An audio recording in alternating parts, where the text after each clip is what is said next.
In this brief tutorial, we're going to look at what it takes to create an animated GIF inside of Photoshop.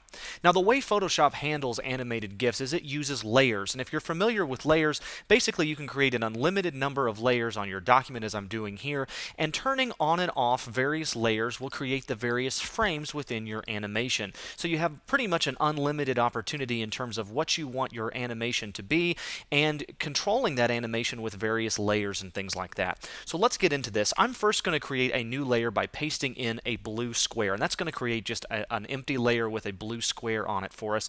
And in this animation, we're simply going to make this square rotate and look like it's spinning around. And you can take this principle and apply it to other kind of animations, or if you simply want to have a graphic that changes layers, changes its entire graphic where it doesn't look like it's moving necessarily, but maybe something is flashing, or maybe it shows one graphic for an extended period of time then switches to another. You can do that and you can follow this same principle. Now, by default, typically the timeline window is not shown in Photoshop, and we need to turn that on in order to go in and to customize our animated GIF. So we're going to go to the Window menu, drop down here to Timeline, and make sure we have the timeline turned on.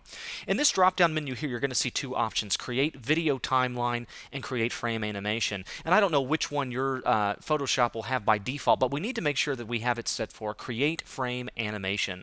Once that's turned on, we're going to click the Create Frame Animation button, and you can see the timeline again down here, and we've got our first frame, and that frame has been created by our layer 1. So what I'm going to do is paste another square in here and create another layer, and then I'm simply going to use the transform option. I'm going to rotate it a little bit.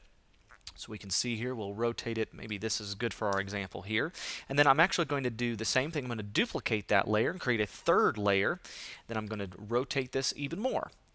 We'll just keep doing this just a little bit here. We'll do one more here. I'm just going to duplicate that, transform, and rotate it just like that. So now we have 4 different layers, all with one square, that when played back should look like that square is rotating. Now, how is it that we pair our individual layers with our individual frames? Well, let's go through this. The first frame, we only want layer 1 to be visible. So I'm going to turn off these layers, make sure only layer 1 is visible, and that shows as our frame number 1.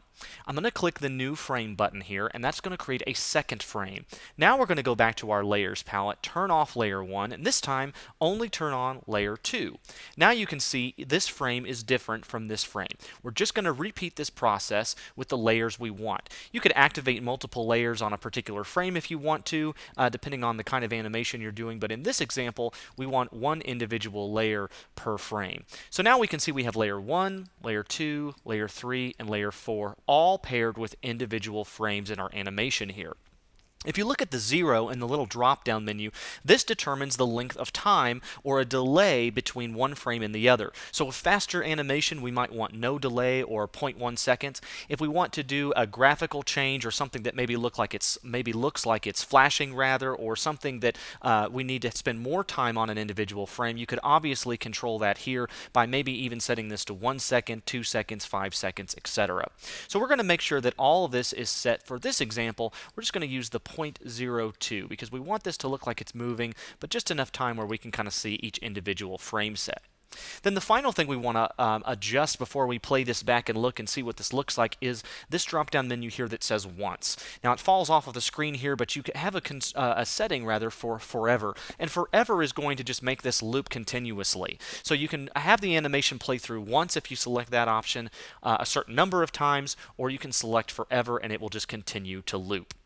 Now we can use our timeline controls and go frame by frame, or click the play button to see this animation happen. And you can see it's playing through 1, 2, 3, 4 continuously. It's looping, and it looks like our blue square is rotating. So this is perfect, and this is exactly what I want. So I'm going to stop that animation, and now to save this so that we can look at this animation in any browser or application that supports an animated GIF, we need to save for web. So we're going to go to File, click Save for Web. We're going to see this dialog box. Now we need to change the file type to GIF again, or GIF, depending on how you pronounce that. And you can look at all these settings. Typically, if you have it set to 256, all the colors will appear correctly for the most part, and you shouldn't have to change anything else.